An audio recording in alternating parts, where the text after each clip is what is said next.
right. Thank you, everyone, for joining us today. So today's discussion is going to be critically important. It's around uh, what what essentially needs to be in the plan, and do we need to include some things in regulation? Do we need to not include other things? So it's going to be a big part of the conversation. And if you could put your name in the chat if you are in the on the advisory council, so that we can have that for the record. And without further ado, I'm going to turn it over to Shannon and Sarah. All right, good morning, everyone. So as Bradley mentioned, today we're going to be talking about producer responsibility plans. And again, specifically what should go in regulations. So to kick us off, a little bit of housekeeping as usual. As Bradley said just now, but if you're just hopping on, if you're in the advisory council, please put your name and affiliation in the chat. And please remain on mute so that no background noise is disruptive throughout, unless you are raising your hand and speaking, of course. And please use the raise hand function as well. Okay, so here's our agenda for today. We're going to start out by talking about submissions that were made by the advisory council, which was last week's homework. Last week's homework for context was for the advisory council to provide any suggested language that could be added to regulations related to the covered materials list. And then after that, we will go into our discussion about producer responsibility plans and then end with a public comment period. And before we kick off this discussion, I just want everyone to keep in mind that we will provide at the end some time to talk about things that are related to producer responsibility plans and what could go in regulations that weren't on that list of questions that we had sent out to the advisory council in preparation for this meeting. So if there's another thought that you have, something else that you think is relevant to regulations, just please keep that in mind as we move forward. Okay, so starting with last week's homework, we got one submission, which was from Mario Minor. And Mario, I think you had brought up this point in the call as well, but I do want to open the floor if you're on the call now for you to talk about this if you would like. If there's anything you'd like to elaborate on here. So perhaps while Mario is joining, or just in the meantime, Mario suggested adding a definition for on-site collection service and went into why this might be important for commercial properties that aren't using curbside carts.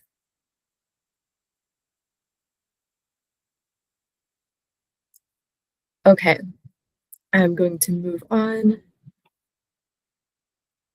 So I will going back here, just note that we did only get one submission. So this is something that we're going to be doing consistently. The homework for the foreseeable future is going to be to provide us with language if there's anything that you think should be included in regulations related to the topic at hand. So just keep that in mind. Yeah, go ahead, Mike. So if you go back to Mario's points, I think his points are reasonable. So unless there's maybe the question would be, is there anybody that feels there's anything egregious that shouldn't be considered that he brought up? I think that's maybe since he's not here, might be the best way to address this before we leave it. Yeah, that sounds great.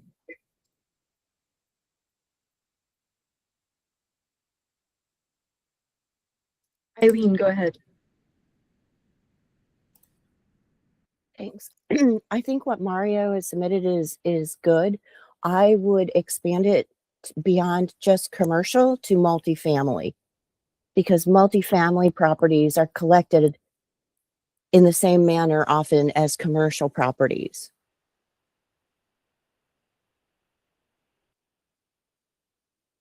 And that would cover a lot of the concerns that we're not just talking curbside, which usually people take to be single family only, but that it encompasses both the other sectors that exist in all of our jurisdictions. Sarah, before you move on, would you mind doing me a favor? Since I don't have ownership of this meeting, could you remove the note takers just so everyone's aware? The state doesn't allow us to have public information with AI note taker embedded into it from outside sources. Okay. I'm going to be honest. I'm not sure how to. Sure. Yeah. You right click on those three dots by their name where it says Valerie's note taker and just remove that person. Okay. Okay. Sorry, Eileen. I heard exactly what you were saying, and I appreciate the comment. I just wanted to make sure we went ahead and did that one action first. Yeah. While I figure this out, I think did I see, Peter, that your hand was raised? We can continue the conversation while I do this on the side. Yeah, I don't necessarily have a concern with it. I guess I'm just not sure what we're solving for. I think the pro understands that curbside collection would include collecting from a multi-residential building or a single-family house at their location. So I think you don't really need to change that in regulation. That can be dealt with just through, guidance that the pro or that the department provides to the pro as part of the program plan development.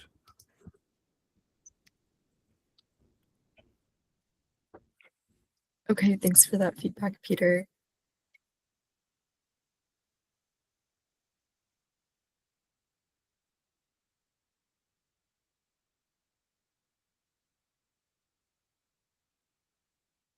Does anyone else have thoughts about this?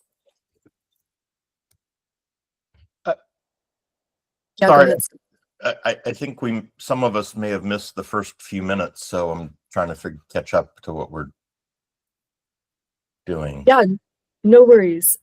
So last week's homework was to submit language related to the curbside recyclable and compostable covered materials list. And this was the language that was submitted by Mario. And so we're just opening the floor for discussion about what the advisory council thinks about the submitted language, any other feedback related to this. And I would also want to point out that I would prefer, and I think that Sarah and I would actually prefer, that if you do have some information that you wanted to submit, please continue to do so. Of the topics we discussed last week, we had asked for folks to submit them, and Scott to bring you up on this. This was the only comment we received on the homework associated with regulations and rulemaking relative to that curbside list. And we were just providing this as a response to the information that had been provided.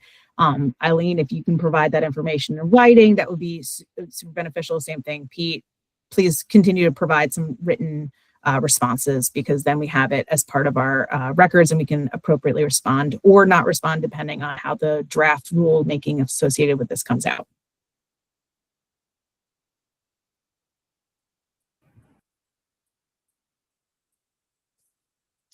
All right. I'm going to move us along unless anyone else has thoughts about this. Do we think that this covers community drop-off? Which to me was the big unfinished part of last time. Yeah, so I'm not sure if Mario is on the call yet, or if he could speak to that at all, but it to me looks like it's focused on commercial pickup, but I could be wrong about that. Bradley, did you have something to add? Yeah, and I think that's the question that we're trying to figure out, is what does it mean? And are there other ways to include drop off and the commercial also as well? So it's if you have a suggestion also, because we do have a lot on the schedule, you can submit us a suggestion as well. And good morning. Yes, I am on. And Bradley, you just pretty much said what I was going to say from the conversation last week. It was about curbside more broadly speaking, and one of the conversations was about how do you make it all inclusive from what my understanding was, and what was obvious to me is the commercial retail piece was not addressed according to some of the other folks speaking on the call. So this is where I kind of chimed in on. It's not necessarily to replace what was there, but to consider this aspect of it as well, because it was not included. It's different. It's not called curbside when you're doing retail. It's exactly what it is that we have on the screen. So it's called something different, and it's for different reasons.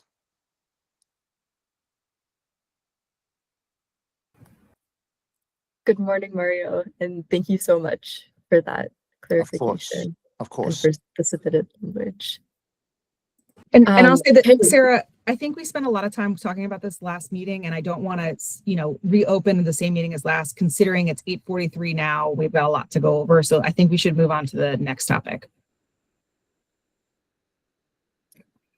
Okay, so today's question is what should be included or addressed in regulations related to producer responsibility plans.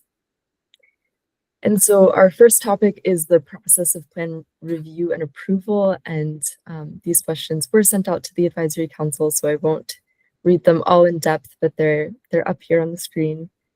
And so generally, we are thinking about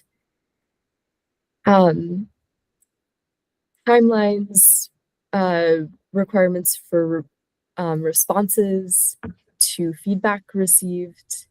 For example, the producer responsibility organization is required to, and I'm going to admit this person, is required to consult with the advisory council, is required to consult with local governments, etc. And there's a bit more clarity around what the consultation with the advisory council looks like. But we are thinking about what that consultation with local governments and other entities might look like as well. What requirements might be helpful to have in place to ensure that it's clear what was requested and how the producer responsibility organization decided to proceed with those requests, or whatever producer is submitting a plan, whether that's an individual producer plan or a plan under a producer responsibility organization. So with that, I'll open it up.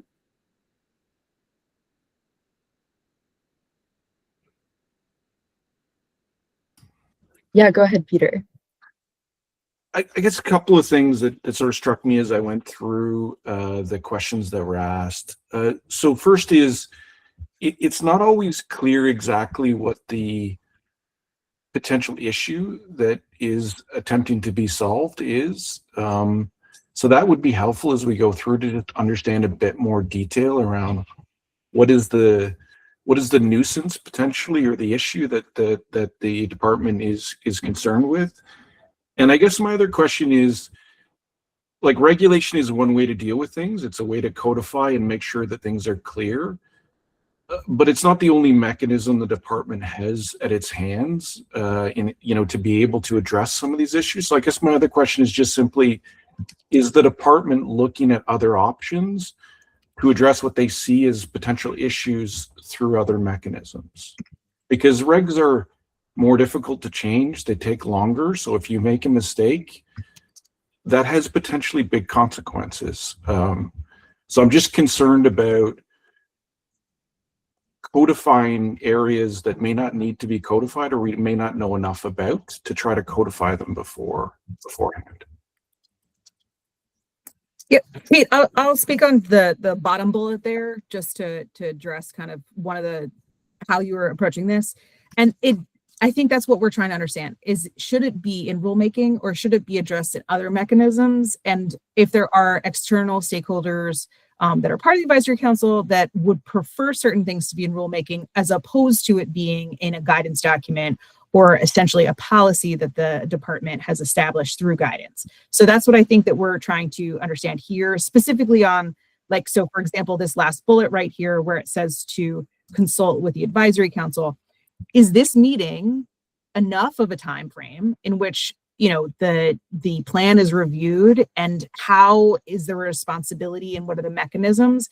It doesn't necessarily have to go in regulation. It's just understanding what is the process. And because we have a very diverse advisory council, we wanted to make sure that the voices of all the stakeholders were included here. I think Scott was next. Well, I was yeah, Scott, I was just trying to type some of my thoughts into the chat here. I guess this is not about the regs. This is about process for reviewing plans and changes to plans and things of that nature once the regs are done. This first question, I guess, is what you're asking. Once the regs are done and the pro starts developing the pro plan, you want to know about how much time and process you want for the review of the pro plan before you approve the pro plan? Is that how I'm reading the bullet? Right. So I think we're trying to understand what should go into the regulations that would then be published, and would then after they are published, the pro plan would be reviewed and whatnot. So And we're trying not to just get the pro something plan. into- Sorry. right. Yeah. Not just sorry. That's just the focus of this particular meeting. But yeah, go ahead, Shannon. not just the pro plan, but like, what is the process in which producer responsibility plans? Because there can be independent plans. I just wanted to make sure I clarify that it's not specifically just all pro, but there's the individual plans that could also be in here. And again, what is the level of participation that we are defining? If there is should it be placed in code, like codified in rule?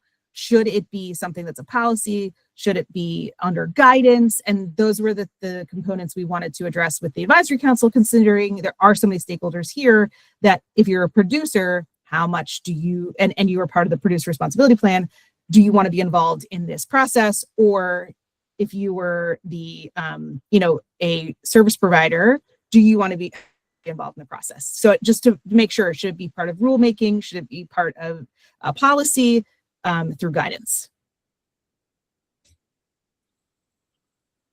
Okay. I'll go back to the first comment I put in my in the chat. If there's a standard time period under Maryland law for public review of regs and program plans, 30 days, 45 days, something like that, I would start there. I don't know that every single element, I mean, I'm thinking back to the Colorado, Pete. I mean, the advisory board was consulted before the agency. So in Colorado, again, this is not exactly the same. In Colorado, the advisory board is an advisor to the agency, and to the director of the agency ultimately is making the last decision. But before there was any significant adoption of a plan, an amendment to a plan, an independent plan, there was always a advisory board review, and usually at least a comment period. Not on every single element, but on adoption, those kinds of things. I've seen California do super tight things because California is having to do super tight things because their regulatory process has been delayed. I've seen Oregon, even when Oregon's what, I think on the third reg, you know, they only launched in July and they're on the third rulemaking and the third pro plan or fourth pro plan. They've at least had a comment period. And I think the advisory board is a good, I don't want to say proxy for public comment, but portal to address the main issues that might arise in public comment.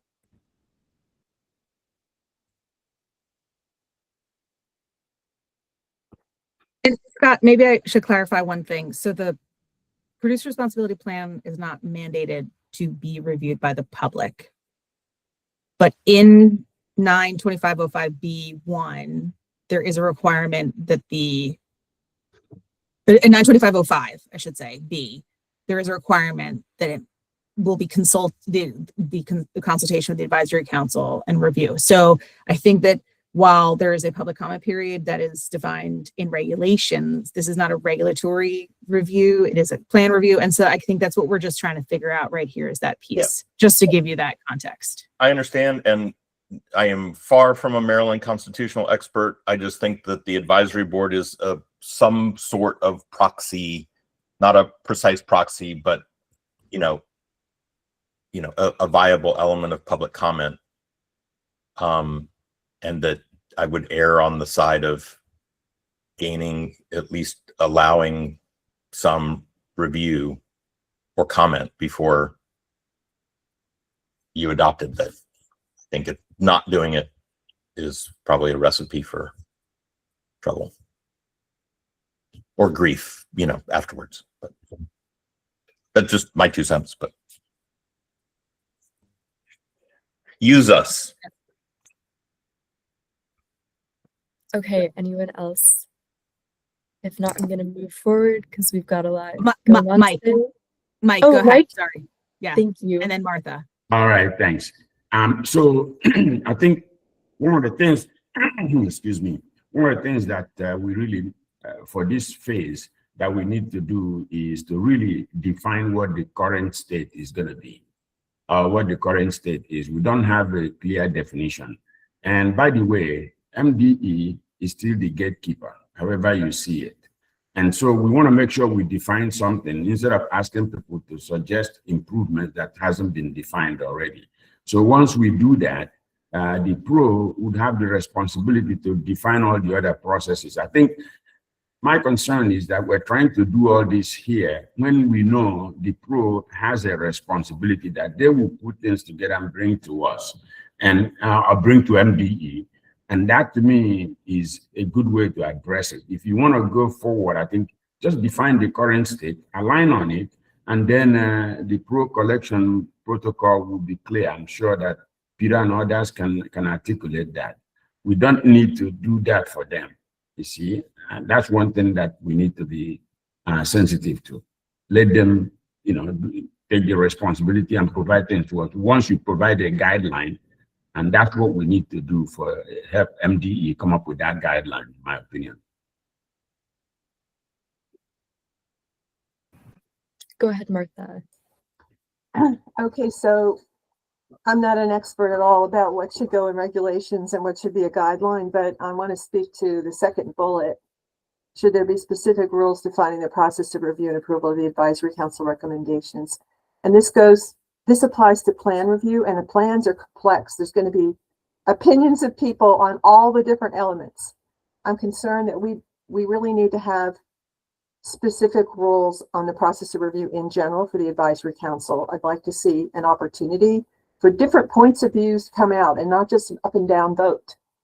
Because this the composition of players in the stakeholder meeting makes that difficult for some points to get through in an up and down vote.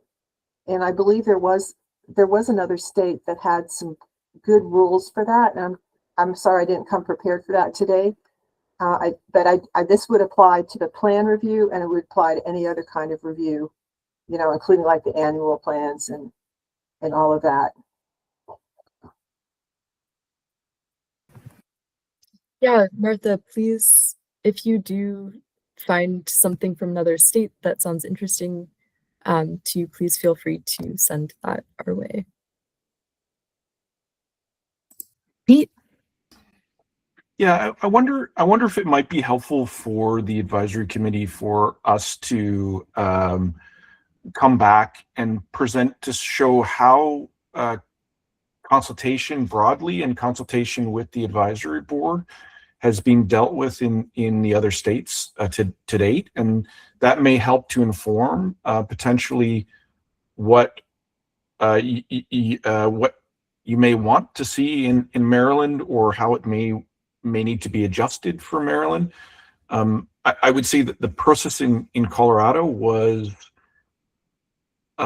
significant. I would say to you, my years in working in Canada,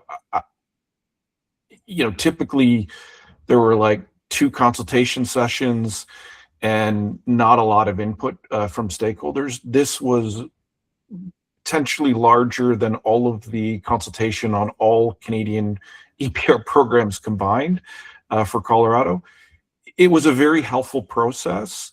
It allowed, Martha, I think, to your point, allowed for deviation in positions. So the letter that came to us did acknowledge differences of opinions.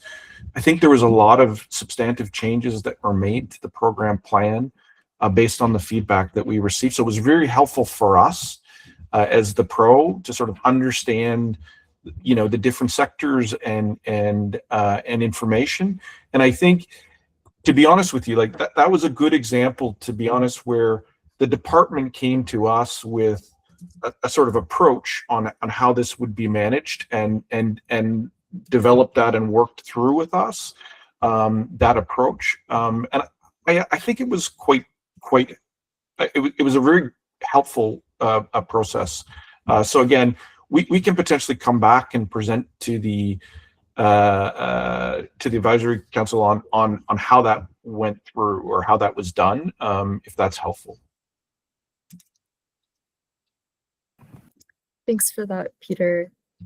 We will, at the end of this meeting, talk a little bit about what the future will hold in terms of plan for the rest of, okay, maybe not for the rest of our meetings, but in the near future. So that's maybe something that we can talk about doing. Okay, Scott, go ahead. Yeah, I just want to echo what Pete said. I'm not sure we need to go full Colorado. There was way too many meetings, but it was helpful. I mean, a lot of good stuff came out of it, and it was really helpful for the public, I think, to hear it.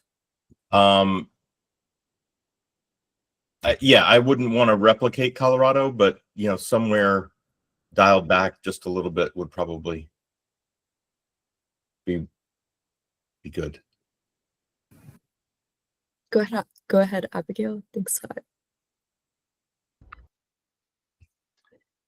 I mean, I think that I put this in the chat, but just to kind of expand on it a little bit, I think a clear and consistent cadence that can kind of be planned on so that the advisory council is available, and having sort of the information in advance so that the discussion can be productive during the meeting, I think would both be helpful elements when we're getting to a point where review, approval, recommendations, and so on are needed.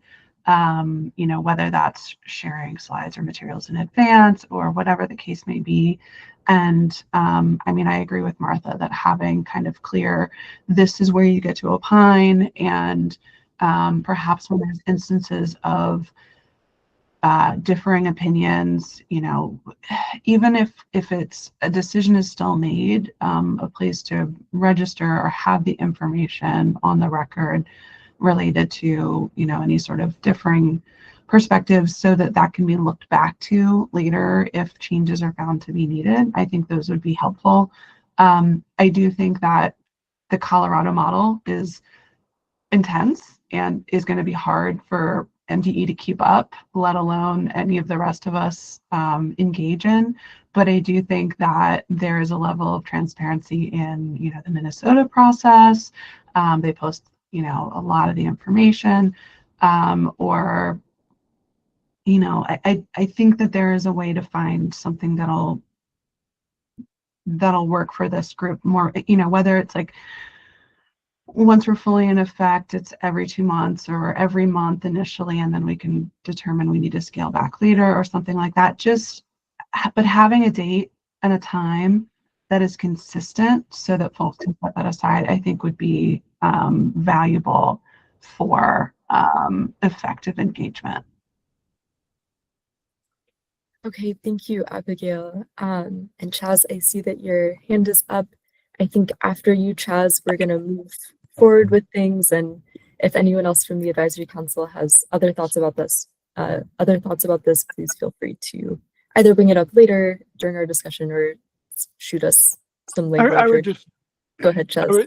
I would just like to agree with everything Abigail and others have just said. I do think we need a more consistent set of dates and times so that we can be effectively involved and move this process forward as smoothly as possible. And unfortunately on that, I have to leave to go to a memorial service. I hope you all have a good day.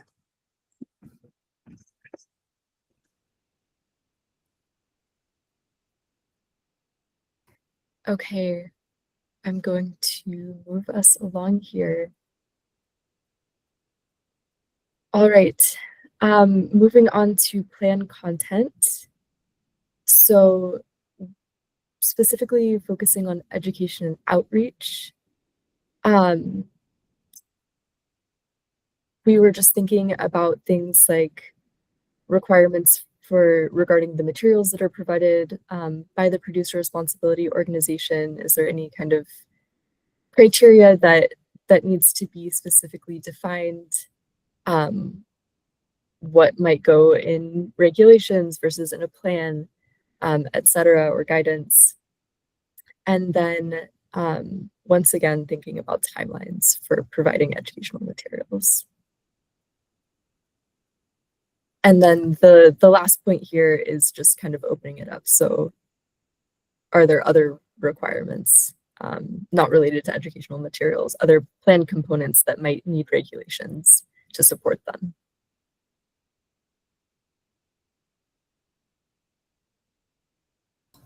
Go ahead, Mike. Thanks. I think this is where we probably need to learn from even other countries.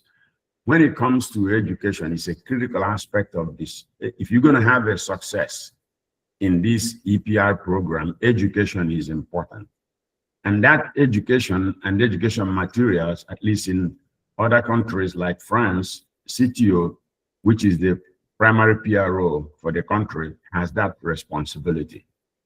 The materials are approved ahead of time by the governing group, just for information, unless there's anything egregious that needs to be removed. So I think this is the work of the pro. That's why it's important as we go. The good thing is we have at least one pro here that can put things together to share with people. Without a strong, what I call education and outreach, we're not going to be successful because people don't even know what is recyclable, what is not, and all those things. So I would say this is where we need the pro to really develop a robust plan. MDE should guide that, no question about it, but that's where you need technical expertise. And I think that's some of the things we need to put down. Maybe the guidance will be for pro to develop a robust plan and that people can opine on, but I think that's their responsibility. I'm glad we have Peter here, and he can at least share some of the ideas that they've worked in Canada and other places. Because, so for me, this is a very important work for this council and for this initiative to be successful at the state level. Thanks, Mike. Go ahead, Eileen. Yeah, I totally agree with Michael that outreach and education is critically important, really fundamental and foundational to changing people's behavior. Here in Montgomery County, we've done outreach and education for decades, a lot of it, because we are trying to change people's behavior, and we've seen a sea change in the at least 3 decades I've been around, so doing this. And So it's been effective, and it is effective when it's done well. And that is what I'm going to kind of speak to. I think that we definitely do need a framework of criteria. I think we need to provide guidance in a timeline. And the reason I say that is if you look at the state of Maryland and the jurisdictions just here in Maryland, you will see that there are some jurisdictions that believe this is more important, maybe, than others. And quite frankly, outreach and education is one of those areas where, because no constituency may necessarily be screaming for it, at times I think some jurisdictions have problem or challenges with funding of this, because it is an unsung critical, effort and initiative. So I think it's easily overlooked unless there is some general, guidance, criteria, timeline, etc. But the one thing I will also say, and again, looking at the state of Maryland across all the jurisdictions, while I think there needs to be overarching guidance, I think there also must be flexibility, and one size is not going to fit all. You have some jurisdictions that are farther down the road with mandatory requirements, with, kind of a portfolio of comprehensive types of programs and initiatives offered, providing opportunities to constituents. And, there's a whole scale across, the spectrum. And so on the one hand, I think that there needs to be a framework and guidance that everyone is aware of and is going to be holding, whether it's the pro, whether it's the jurisdictions, the service providers, facilities, process, whoever it might be, that we're all moving in the same direction, and that it all does fit together to meet everyone's needs, and that it kind of supports and reinforces each other. The thing about outreach and education, it's a powerful tool, and it's a wonderful tool if it's done well. The worst thing is when there's inconsistency, which then causes confusion and undermines zero waste efforts. So I think that, I think that's basically, that covers what I wanted to share with the group. Thanks, Eileen, for that perspective. And Kelly, I saw that in the chat you expressed support. I think someone else, Peter, you have your hands up. Go ahead. Thanks. I think these are areas that, we are going to explore, and we're going to seek feedback from the advisory board as part of the program plan. So the program plan is going to deal with large elements. What's our budget for education outreach over the 5 years of the program? How are we going to reimburse, and who are we going to reimburse as part of the program plan? What types of mediums are we going to use? What types of considerations need to get taken into account that are unique to different parts of the state? Languages, other factors. Parts of the state may have seasonal populations that may need to be taken into consideration. So there's always going to be the need for tailoring it to the different parts. And I think, to me, this element is what exactly the program plan and our consultation with the advisory board is going to be all about, which is how do we make sure we're delivering so that we can achieve targets within the program plan, and ensure that we're meeting the needs of not only the municipal service providers, the private service providers, whether that be collectors or processors or recycling and organics, as well as potentially a number of not-for-profits that are working in this space. And to me, we need to get out there before we understand exactly what all the criteria is. We need to get out there to sort of talk to those various parties to understand what's in place right now, what can be leveraged, where are the gaps, how do we fill those gaps as we move forward. And so that's part of the ongoing process. And I think if we can get to the first part, which is how do we lay this out with the advisory board so that, you know, we set a schedule for bringing materials as the program plan is developed to this advisory council, and then seek feedback and understand where there may be other areas that need to get addressed. I would say my only caution on this one is seeking approvals or consensus on educational materials is problematic, largely because a lot of educational materials may be needed in a more quick manner.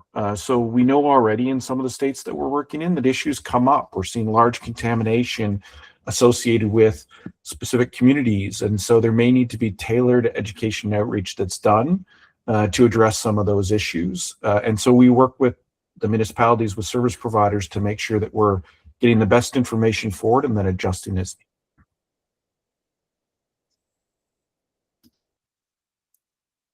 Yeah, go ahead, Eileen. Thank you, Peter.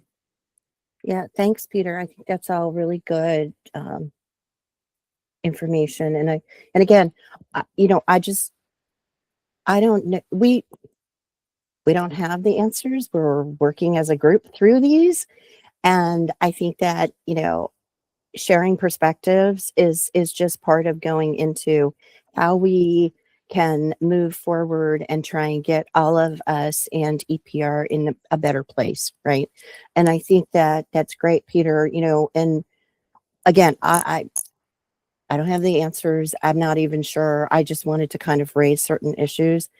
But I think as we move forward, you know, I know, Sarah, you all had done like a survey of the important topics, right, for the coming months for this group, you know, who wanted to kind of focus on what.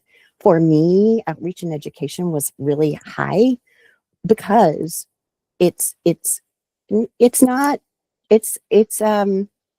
art.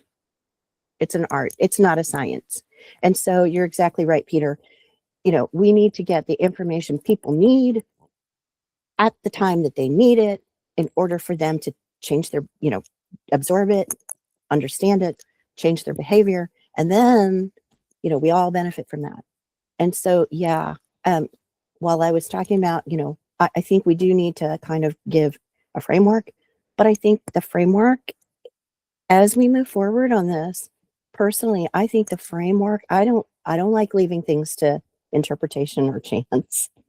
The framework may also include details, but we kind of need to just acknowledge that there needs to be some flexibility as well in the execution, because not one size is going to fit every you know, set of requirements across the state.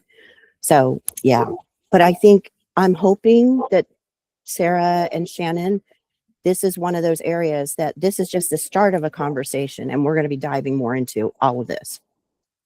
Thank you. Thanks, Eileen. Okay, I think that in the interest of time, we're going to move forward. I don't see any other hands up. So our next topic is different kinds of plans. This is a very vague question, and it is intentionally so. The question is there any language that should go into regulations that's specific to producer responsibility plans versus independent producer responsibility plans versus plans that are submitted by producers who are part of and to establish an alternative collection program? Is there anything that you all as the advisory council are seeing that that perhaps should be considered?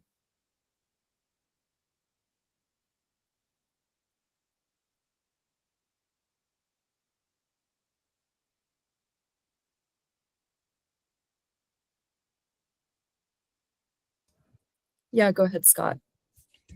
Yeah, I think for consistency, you want anybody that does an independent plan to have to live by the same standards that the primary program plan has to live by. It won't be as robust because it'll be likely a narrow set of things, but they have to go by the same process and they have to coordinate.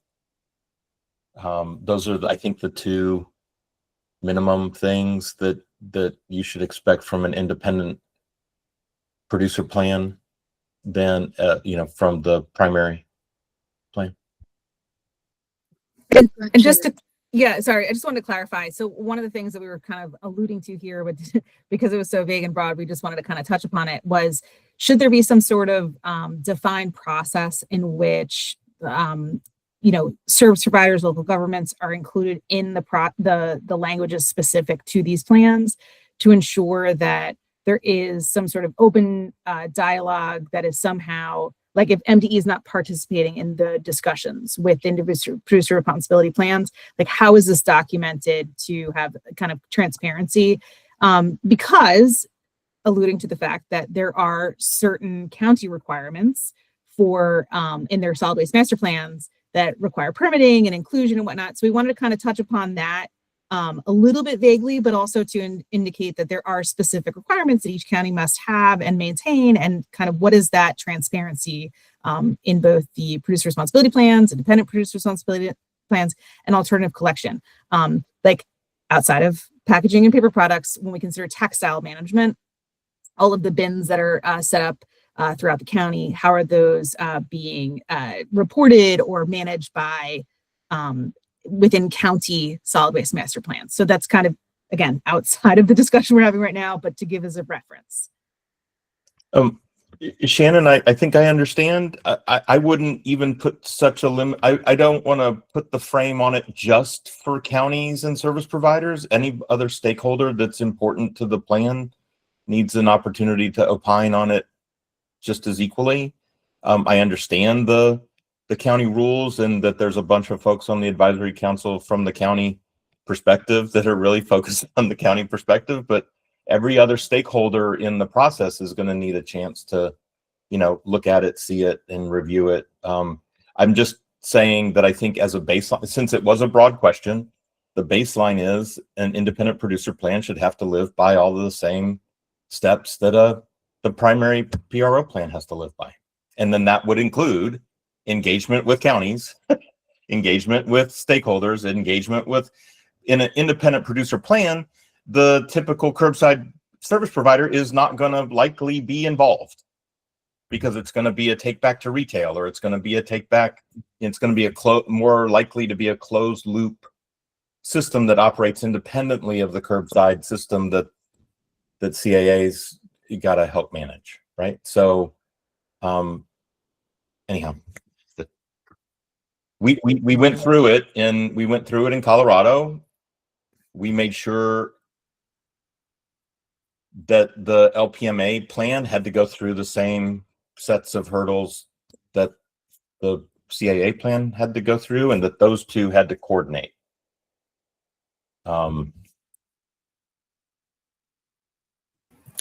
Yeah, Scott, I see that your hand is up, Peter. I just have a quick follow-up question. You mentioned coordination, and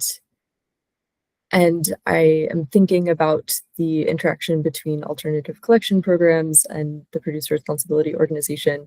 Is that specifically what you were thinking about, or were you also thinking about individual producer plans and their coordination with those groups as well? I think independent producer plans and alternative collection plans are going to be the place where those two things intersect.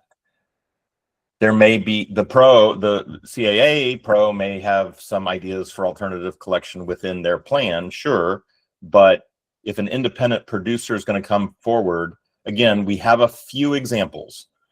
The LPMA Petroleum Products Group, or the aerosol cans, pressurized aerosol cans group, things that may not likely get in the curbside, but that you want covered under the law, they may come forward with an alternative collection plan as that they embed in an independent producer model.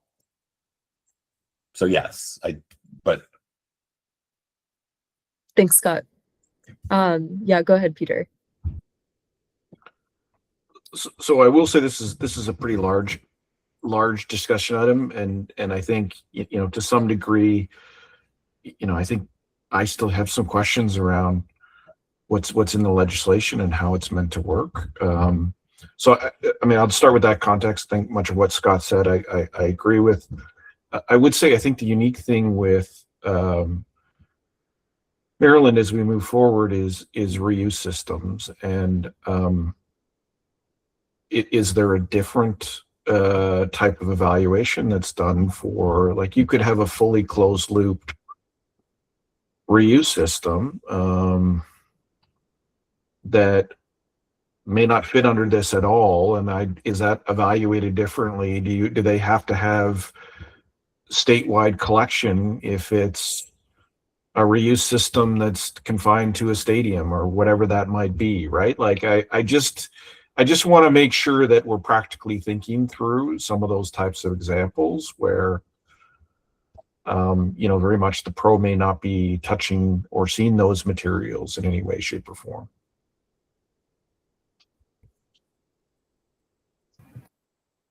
Thanks, Peter. All right. I don't see any other hands, so Shannon, I'm going to hand it off to you. Okay, so again, these slides were all handed out to you before, so I'm just going to read this very briefly, and hopefully you've all read the PDF we provided. But what protections should the department establish to ensure that Maryland's specific interests are considered in the plan? Considerations that align with East Coast markets, existing infrastructure, physical and social. So again, this goes on. Social infrastructure would be like county based infrastructure, or again, what you were alluding to, Peter, with the social considerations on reuse and refill. And then the entirety of the Mid-Atlantic circular economy, where we have established markets and we have established collection programs, et cetera.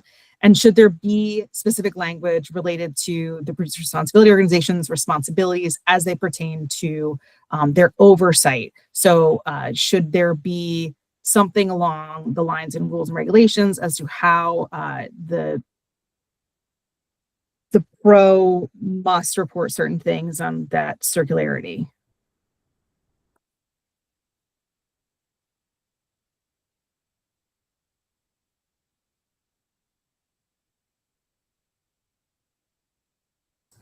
Go ahead, Pete. Sorry, Shannon. Sorry, what do you mean the pro should report certain thing on circularity? So I just want to, like, the pro can provide information to the department and raise concerns, but it is the department's role to provide oversight and enforcement. We can't. We're not the regulator. So I guess I'm just trying to understand specifically on this one, what are you asking for? I would assume the plan will address how we will work with the department to help to ensure that potentially non-compliant producers are identified. But I just want to be clear, because we are not the regulator.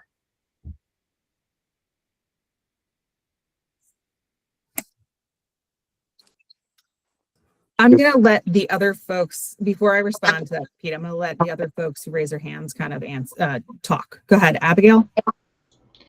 I think there's a couple of angles to this that we need to be very aware of. One is that, I realize that under most EPR laws, there is a certain amount of protection for anti-competitive discussions and that kind of thing. But I want to flag that there's a certain amount of talking through protecting Maryland specific interests and things like that, where it would be valuable for the department to be checking in with legal to make sure that this isn't going to result in litigation down the line, such as what is being seen on the West Coast, where you would be putting the PRO or the advisory council in the uncomfortable position of picking winners and losers in this context. I would also note that I think there is value in recognizing the importance of factors such as markets and ports and the impact that EPR is going to have on things like the Port of Baltimore and, you know, material flowing through the state and things like that, that I just think are worth considering. I am not the right person for this. I work for a trade association. I do not discuss markets in general, but I think that this is a valuable thing for the department to be considering and thinking about. Are there triggers where something drastic is happening, something major has changed in, you know, the material, where it can go, who's going to take it, that kind of thing. And, you know, bureaucracies that could result in the loss of the ability for a market to pivot quickly and be unable to be dynamic. And then you've got a whole lot of a type of material sitting on the floor of one of, you know, Eileen's, you know, facilities or something, instead of being able to move where there's value. So I'm hoping I didn't step in anything here, but I think that some of this is tricky, and I want to flag that caution. Yeah, and I'm just gonna jump in real quick on the litigation. We are very aware of it, and we're extremely interested in the results and any potential changes if they happen. So I'm just going to leave it at that. And but thank you for the comment. Eileen? Yeah, I guess to bullet one, you know, I think that the department does need some safeguarding assurances that would ensure that our Maryland specific aspects are completely considered and focused on in the plan. I guess though, I don't know what those are, I'll admit, but, or might be, but I just want to kind of take a step back. And I guess from the outset here, you know, while we hear a lot about the other jurisdiction, the 6 other jurisdictions that have APR requirements that have gone ahead of Maryland. I'm hoping that as this program is developed from the outset, that Maryland considerations are baked in, that it's not just, oh, well, Oregon's doing this or Colorado's doing that, so let's, you know, cookie cutter, lop this off and plop it here.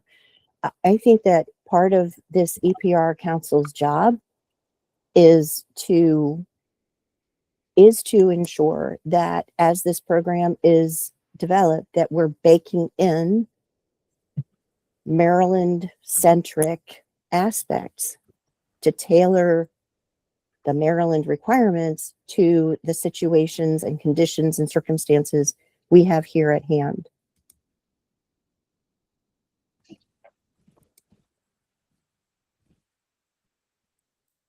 Pete, I'll go to you because I think Scott put his hand down. No, Oh, sorry, Scott, go ahead. No, go ahead, Pete. I didn't put my hand down. I think somebody. Oh. Well, I didn't mean to, but.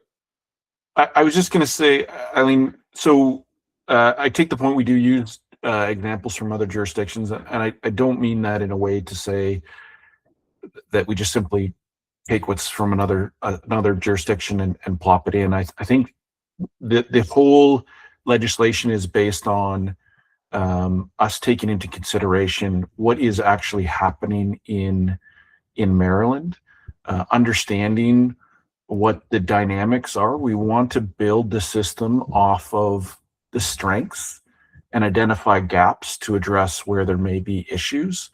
to make sure that we can deliver upon the results effectively and efficiently. So that is core, the needs assessment. And, we're already in the process right now of looking at additional work that'll be needed to look at the specific conditions in Maryland to make sure that we can deliver the program plan to the advisory board. So that is built in. And I think as we develop that process for how we're engaging the advisory board, I think that should come through. There are aspects, though, that we can learn from. And I think when I bring up other jurisdictions, we can learn from some things that are not specific as to what the conditions are in each state, but are specific to broader learnings that we can build from. So I think parts of this aspect are already built in, but if there is, certainly if there is a need for us to build in things that are very, very specific to special interests that may have potentially trade implications, we need to know those. So it would be helpful that if that's the type of thing we need to take into consideration, we know that right at the outset. Yeah, thanks, Peter. We're all on the same page. I just needed to reiterate. Thank you. Hey, Scott, go ahead. I think the thing keeps putting my hand down after a certain amount of time. I'm going to largely agree with Peter. I also wanted to say that Eileen, like when I'm using examples from other states, it's mostly about process, not about content. I mean, there's processes that can be learned about how we do things, and there's scope. There's an education program in every other state. There's we don't have to replicate the exact education program, but there's an education program that we can learn from the other states, the process that we can learn from other states. To the very specific example question that you've got here, I do believe strongly, and I'll just say it for the record, I think if the Maryland Department of Environment and the state wants to incentivize or even nod in the general direction of circularity, you're going to need to put it in the regulation because it's not in the statute. So yes, if you want to nudge circularity, which I think is really important in EPR, you need to probably say that in the regs somehow.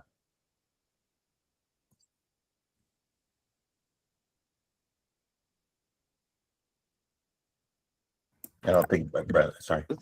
Scott, just to clarify on that, just so that we can get a specific, would that be like first right of refusal or prioritize circularity, or? I don't know that you want to, well, I mean, there's only so much that you can do given the statutory language, right? But if you want to incentivize things, I think that's more legally, that'll stand a decent, discussion more than prohibit or manipulate the end markets, right? The statute has a certain, way that the material is going to be handled. If you want to incentivize circularity, you probably need to think about ways to do it in the regs. All right, thank you. Without necessarily, getting into end market issues that'll raise interstate commerce issues and things like that. I mean, I agree completely that you need Maryland, mid-Atlantic centric market stuff. That's to me, that's almost a natural. You can't replicate the Colorado, ecosystem with the Maryland ecosystem and things like that. But Maryland is surrounded by several other states that have end markets for the material that will be generated in Maryland that is regional. The state is geographically smaller than the other states that have, been talking about this, but not every end market's going to be in Maryland, but it might be really close across the border. So, but regional circularity, I think, is an important concept to discuss in the regs. Thanks, Scott. Sarah, do you want to move on to the next slide, please?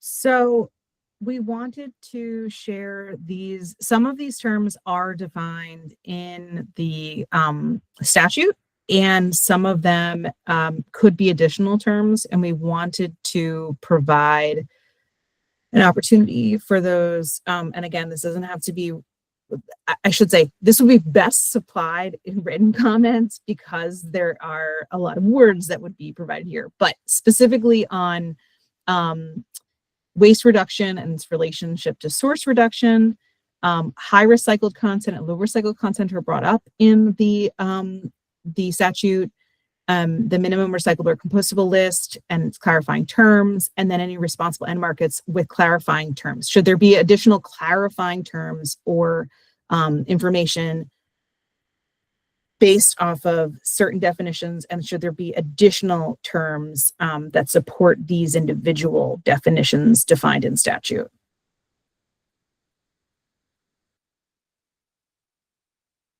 And again, I think, we want to just toss it out there as a question, but also if you do have recommendations, providing them in writing would be very useful and helpful.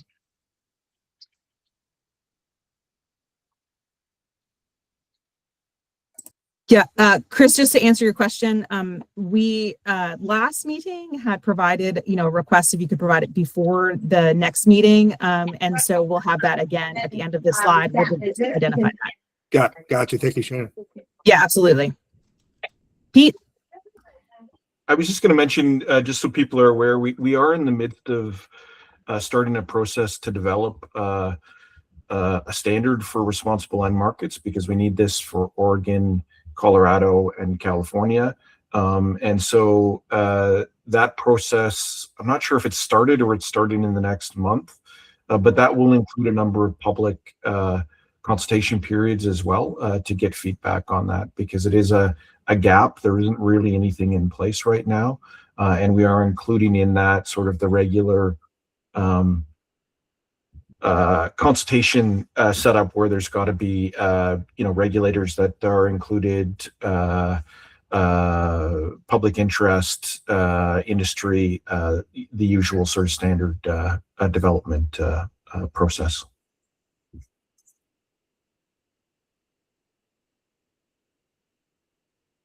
And Pete, can I just ask, this responsible end markets you're doing in Oregon, I'm assuming it's in Oregon because that's the hot topic on REMs right now. Are you providing a different definition for responsible end markets? Are you how does this relate on the definition side of things? Sorry.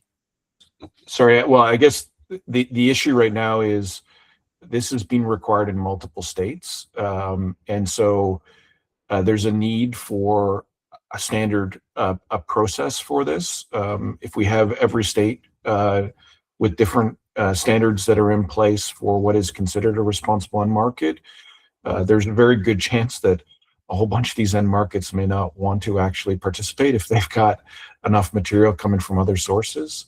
So we're trying to develop the standard process or a standard that could be used across jurisdictions. So I guess I was just mentioning it in the sense that that can be used to inform the program plan and how responsible end markets are dealt with as part of the program plan. Yeah, and I just want to jump in on Peter's point. We had heard that same thing. We had heard that the aluminum market for one of the states was threatening to pull out entirely. And it sounds like that's been somewhat resolved recently, but we don't want to stymie the markets also by adding a bunch of process as well. So it's the balance between, is it going to legitimate recycling and not adding too much process for it's not even worth doing business in the state. Abigail? I think a lot of what I was going to say related to responsible end markets was said. Yeah, the the Standards Development Committee within CAA has been working on defining responsible end markets. I think there's language within the committee that's being discussed, but it's not anywhere near ready to be public from what I can tell. But the definition of that becomes incredibly important because some of what is included in the statute talks about beneficial environmental impact and not too much impact to or a limited impact to workers and communities nearby, which that is likely to be defined by Maryland expectations. But if your responsible end markets are not in Maryland or not in the country, then you are suddenly somehow expecting a facility that has other places they can get their material from to be willing to submit to inspection by the PRO or to agree to be in compliance with Maryland law. And while, Virginia, Pennsylvania, that's not worlds different, it could be very different if your material is going to India or Vietnam or Mexico, where, again, they potentially have other options. And so you could be just shutting doors and shrinking market options instead of necessarily guaranteeing a better situation for the environment overall. It's just like an angle to be considered and part of why the conversation around this is complicated. I mentioned before, Port of Baltimore is a huge exporter and a major job source for the state of Maryland. And so that's a conversation that needs to be thoughtful. As for some of the other terms here, I support the use of recycled content as opposed to, spending too much time thinking about, subcategories of that. I don't know if like high versus low should be defined with, percentages, or if there's an intent to have methodologies for proof of whether it's high or low. I don't know if you guys are planning on, including testing to determine if that's, I think that's, I don't necessarily want to throw things out there that are just going to make it more complicated, but that is, I don't know if you have a vision at this stage. And then minimum recyclable or compostable list. I think it would be valuable to have some compostable voices help us with that, or to be thinking about, are we considering certain standards, BPI or CMA or Composting Council or whatever the case may be, but knowing what those are going to be. And then with recyclable, I don't remember what it is in the statute, but I do want to, remind folks that recyclable is, sometimes it's connected to the literal will it, can it break down and become a new thing versus does it have somewhere to go? Is there access to it? And so, what factors does Maryland intend to include in its definition of recyclable? The technical, functional, practical. I think that those are valuable, but also can have some extremely restricting angles to it that, again, would need flexibility because they might not be recyclable today, but they could be in a year or two if the markets are allowed to continue to grow and adapt. So, those are some of my thoughts here. Yeah, I appreciate those, especially relative to the high recycled content and low recycled content, just to point out that those were in the statute, and we were just trying to understand, should there be a specific definition? Because those terms are called out, but there's no definition. So I appreciate all your feedback there, Abigail. Scott, and then we're going to move on after you because we have one more slide, and then we have the open time, and then we have the public comment period. Sure. I'm going to largely agree with Abigail on the things like recycled content. I know it is spelled out, but it's not necessarily spelled out as numeric. I think also over time, your high and low is on a curve, is, likely to change. And if the EPR is effective, there'll be more later. And so higher will mean high in 2026 may be different than high in 2036. And so leave flexibility there. And CAA is adopting a multi-state way of categorizing recycled content levels as average, high, or low with regard to other pro plans that have had to be established. And I think that that fits within, that construct fits within the Maryland statute. I would say that you probably need to clarify waste reduction a little bit. It's kind of a vague term in its relationship to source reduction. But the other things, the recycled content, the minimum recyclables list, and things like that are really elements that will be identified in the PRO plan. And then the MDE gets the chance to decide whether they like what's in the pro plan or not. And the end markets, I think Bradley has it on it, nailed it. You want to make sure it's going to a place that it should go to that meets the statutory requirement of benefiting the environment and being handled responsibly. But too many additional strings is going to potentially limit people who participate in the market, not because they are irresponsible, but because there are legal paperwork and administrative ramifications for having to jump through 15 more hoops just to take a truck. Thanks, Scott. Okay, Sarah, you want to move on to the next slide?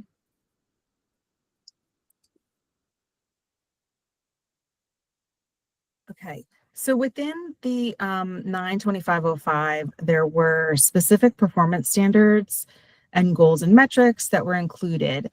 And one of them, for the most part, just the greenhouse gases. And what we were trying to understand was how should that plan be described in detail, and should it have Maryland specific requirements? So for example,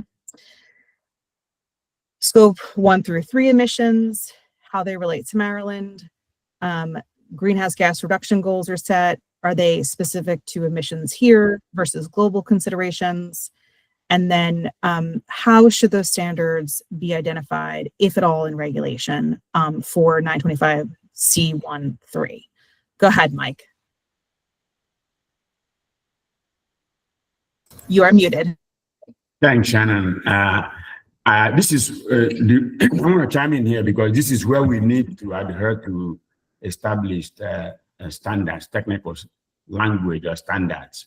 When it comes to greenhouse gas emissions, SBTI is the expert group globally, even though they are based here, that has really defined it. So definitely scope 1, scope 2, and scope 3 applies. You can't change that because those are standard things. That's one. 2, even more importantly, is you also have to think in terms of how you will define them that doesn't deviate from what is really established here. And so I want to make sure that we're not pushing it to our own definition, because that'll be wrong. You know what I mean? Scope 1, scope 2, and scope 3 means essentially what it is. And then in terms of setting goals, those are different things. The standards, I would say, this is one that really makes a lot of sense to adhere to strictly what is now acceptable standards that would have to work for us. I don't think we can define it any other way. So that's it, very important here.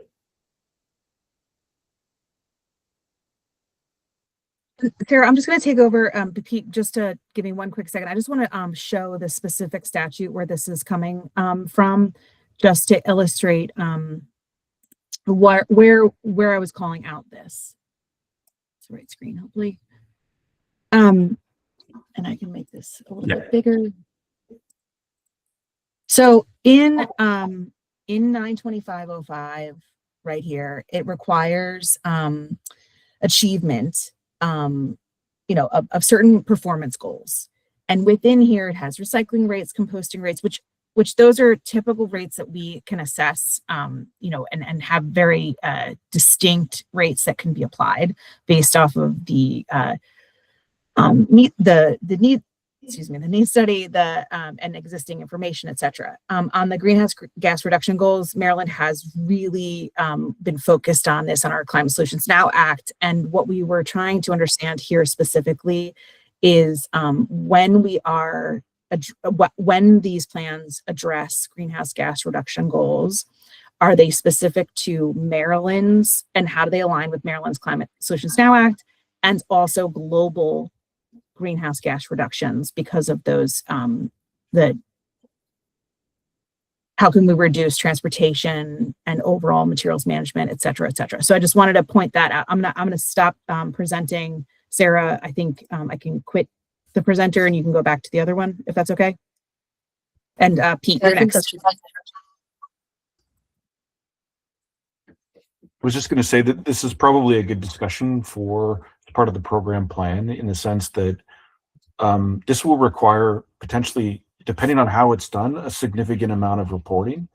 So if we need to ask every service provider for the kilometers that their trucks are traveling, what type of fuel that they're using, if we need to know the energy being used by MRFs, like there's an endless amount of potential data that will need to be shared with us, depending on how this is set up, that impacts all of the stakeholders in the supply chain. So I think there's some big questions as to potentially how this is done, and probably involve, I think, as part of the program plan, the need for discussion around what is the act asking, what's the most practical way to achieve what's here, and to get feedback as we move that forward. Scott, go ahead. Yep, sorry. This just, I mean, it's about material types, so there's a lot. I would expect Abigail may have some additional thoughts as well. This was an area that I remember being debated when the statute was being addressed in the legislature. It's in the same section as reuse rates, return rates, composting rates, and things like that. So I think you can. My 2 cents on this is I agree with what Peter has just said. If you get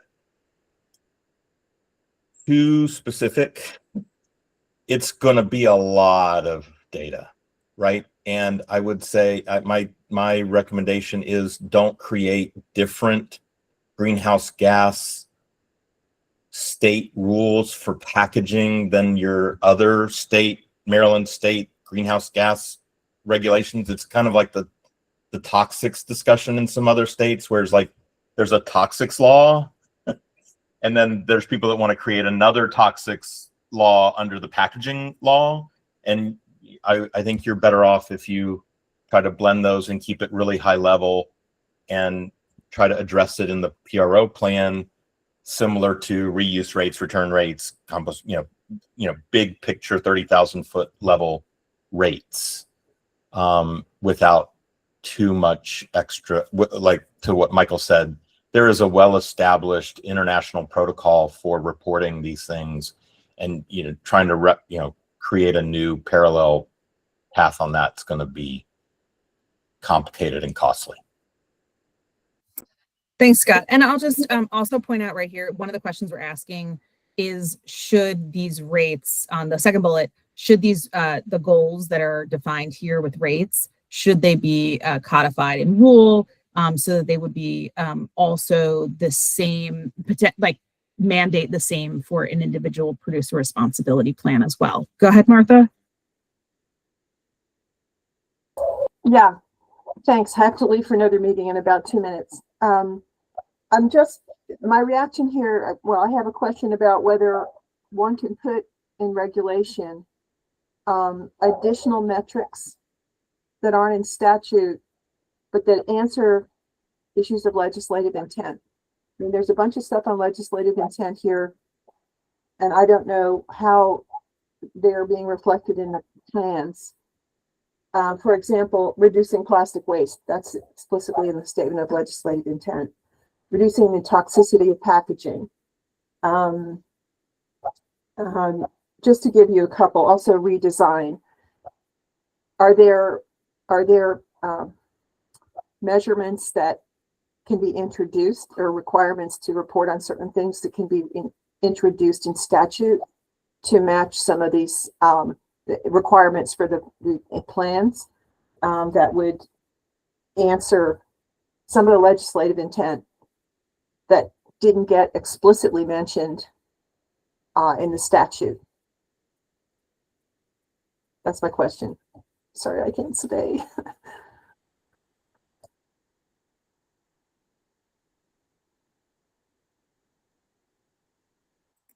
Abigail, I'm gonna let you speak because I want to mull over what Martha asked, if that's okay.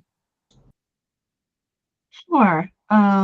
So yeah, I guess piggybacking on what Scott said, I think that depending on the material, there's going to be really unique realities and practicalities for some of this. I also think there's an opportunity to look to the Maryland Climate Change Commission. Potentially, they've already got, their mitigation, working group and so on, in order to like potentially give us some guidance on, realities and what is already underway, or give some guidance there. But I do think that this is something where the plan can potentially set something out instead of it being on regulation and be a lot harder to adapt later.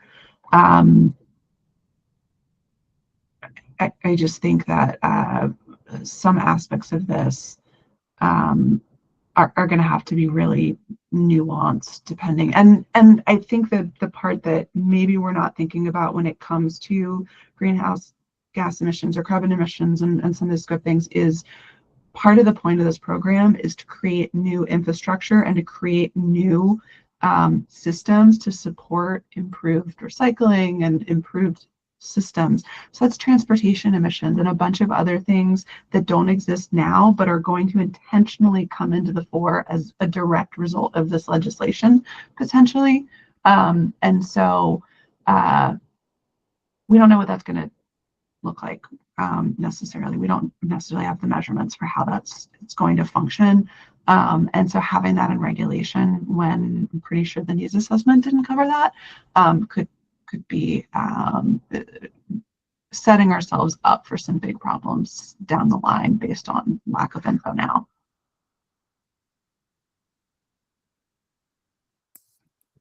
Thanks, Abigail. Sarah, do you want to move on to the next one?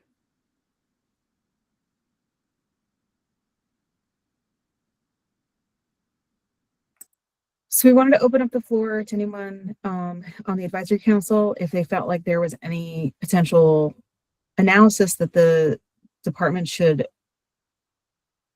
undertake specific to any other additional rulemakings that should be considered in the plans oversights.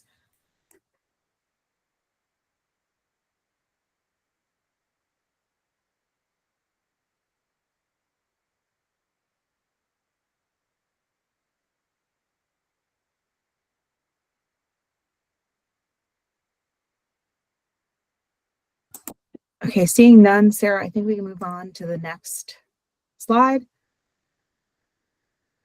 Chris, this follows up with the question you had asked earlier. If you have any specific regulation text or some recommendations that you would like to provide based on the conversations we had today, or if you have thoughts after, we wanted to provide an opportunity for you all to submit that in writing to us. Just like we had provided Mario's information from the beginning of this council meeting, we would do so at the next council meeting from anything that is reported from the advisory council. And it would go through here. And Yep, then, got it. and then Sarah, the next meeting will be, it's on March 3rd from 1 to 3. We anticipate it will be discussing reuse and refill, but we're going to have to update everyone on the advisory council in case based off of any feedback we received today, if there is a need to expand on this topic or if there's specific information that we come up with based on that information. And so that is the next meeting we have on the calendar, and we'll send out an invitation shortly. And at this point, we're going to move on to the public comment.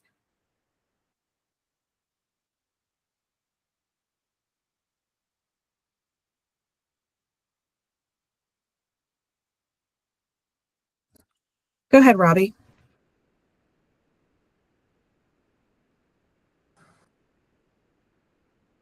Yeah, sorry, it took me a second to get on camera there. Yeah, just in reviewing the proposed regulations, I wanted to bring up, we had some concern with the department's interpretation of the statute, which exempts primary packaging for drugs and medical devices, but looking for an explanation on the rationale for exempting the primary packaging, but not the secondary and tertiary. What's the rationale behind the distinguishing the two between these when it doesn't seem like the actual bill language in the language in the statute makes that distinction? Oh, and by the way, I represent the manufacturers of over-the-counter medicine and dietary supplements, the Consumer Healthcare Products Association, for full disclosure. Yeah, Robbie, unfortunately, we can't discuss any draft regulations during the public comment period right now because they are being, we are in a public comment period, open period. And so any of the questions that are received during public comment period will be addressed upon its closure, but we can't in this public comment. And I should have probably shared this. These meetings are to address any potential future rulemakings. Right now, the draft regulations that we had provided and are currently under the public comment period, which will close on March 9th, are kind of not open for the department to discuss during this public forum. Good to know. But if you want an official response from the agency, leave a public comment. Yeah, absolutely. We plan to do that. Thank you. Andy? Yeah, first, I got a couple of texts after the last meeting that I think you put our, from American's perspective, letter up and asked for us to respond to that, and I wasn't on the call anymore, so I didn't know if there was something specific that was mentioned, et cetera, that we can address on behalf of Ameripen from our previous letter. Happy to address that now. If there weren't, it didn't sound like there's any dialogue, but I just wanted to say sorry for not being on anymore when you got to the letter.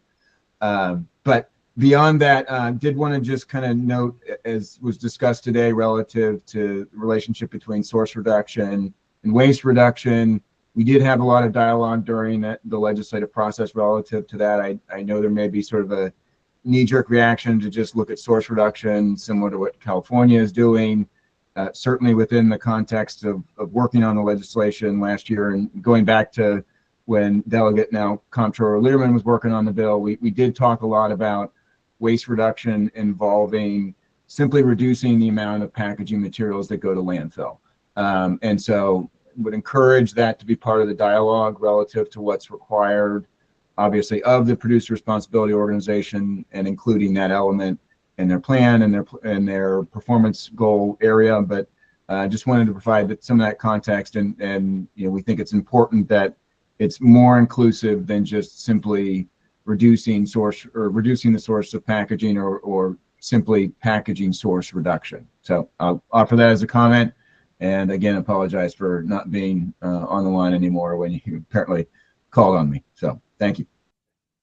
And thank you so much, Andy. And I'll just say that we have posted a letter on MDE's website on the for EPR. It's under the archives, because that's where all of our presentations, our recordings, and any materials that were provided.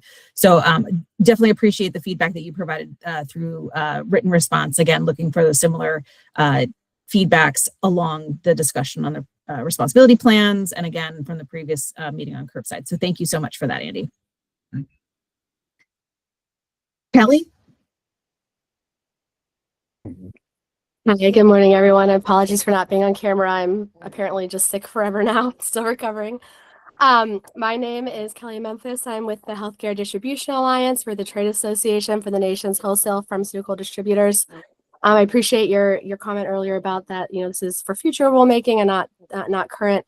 But I did want to raise that some of the discussions that were discussed today, I believe would be made overly complex and perhaps not as achievable if the rules that are currently under draft don't follow the original law by fully exempting the packaging for drugs and medical devices. Just wanted to highlight the fact that I do believe that drugs can, are uniquely regulated by FDA and are uniquely designed for patient safety, and so can't be captured in some of these buckets that were discussed today. And would just express my appreciation of the department when you are able to look at the draft rules and comment letters to kind of follow full exemption of packaging for drugs as the original legislation. And thank you so much for letting us be part of these meetings today. And sorry for my voice. Adrian? Hi, thank you very much for the opportunity. My name is Adrian Frederick and I represent AVAMed. We are the Medical Technology Association, and I just wanted to reiterate the comments from Robbie and Kelly regarding the packaging for medical devices, medical technologies, and drugs. Thank you.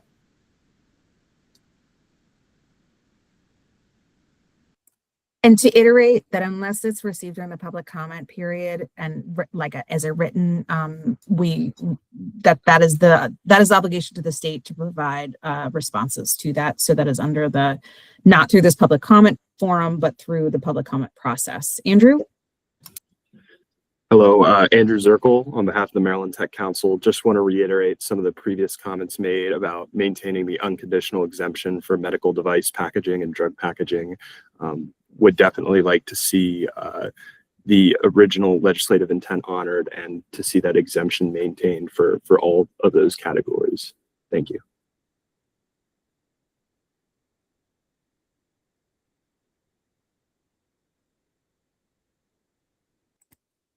I'm just going to respond to Scott DeFife had put in the chat here. He said, can we get a public reminder as to when the public comment period ends on draft regulation?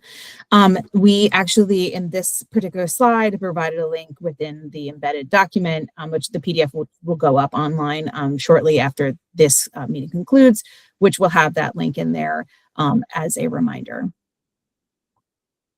Stephen? Hi, yes, I just wanted to, my name is Stephen, I'm with Kubota. I just wanted to kind of reiterate and applaud Scott's comments earlier about the, particularly on the GHGs, just not to necessarily ask for more data than what can really ultimately be handled. I think he's provided lots of good comments and insights in Colorado as well. So just wanted to kind of give him some applause for that.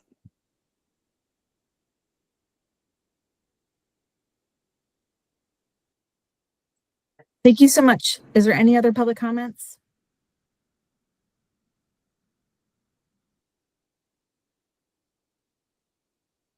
Okay, Sarah, can you move to the next slide, please?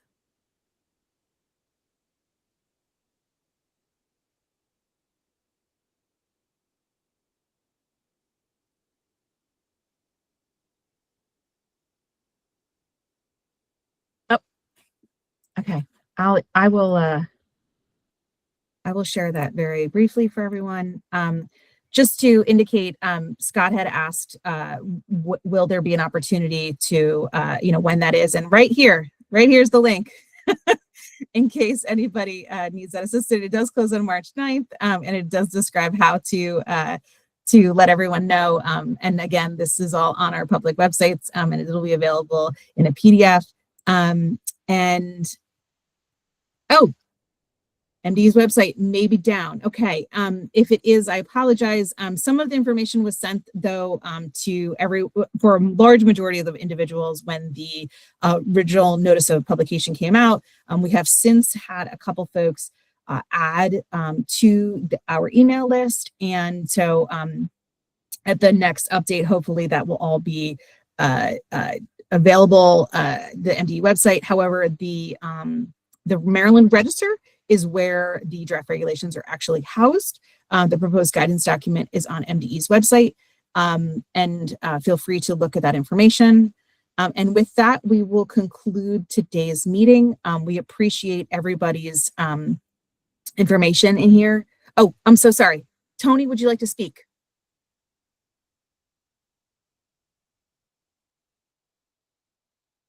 Oh no, just wanted to get the comment on the record. Put it in the chat, but consensus with some of the stuff that was discussed earlier. Okay, thank you. All right, with that, we were going to conclude today's meeting. We appreciate everybody's participation. Again, if you would like to send specific information to MDE, please use the mde.epr@maryland.gov email, specifically on the discussions we've had today or the previous week on the covered materials list. We do appreciate your time. This is a very intensive process, and we value the fact that you have taken the time to participate in these calls. And with that, we will conclude the meeting and look forward to speaking to you soon. Thank you, Shannon.